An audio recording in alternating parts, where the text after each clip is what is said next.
I want to position us to know how to receive from God. So Proverbs chapter number 23, if the Lord allows you to, verse number 18. Position you how to be able to receive from the Lord. There are many transactions that take place on a daily basis with the divine, with the angelic, with the presence of God. The problem becomes if you're not in a position to receive what the Lord is making available.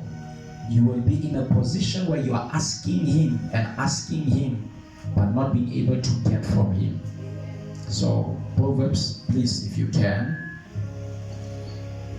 Can we have somebody on the screen moving a little faster? Chapter 23, verse number 18. Are we there? It says, for surely there is an end. Surely there is an end. And the Bible says here, and thine expectation shall not be cut short, shall not be cut off. So if you've been believing from the beginning, you did not get from the beginning, you believed Him in the process, and you did not get in the process, there is surely what? An end. And thy expectation you had from the beginning to the middle, through that whole process, shall not be cut short if your expectation is reinforced. Hallelujah.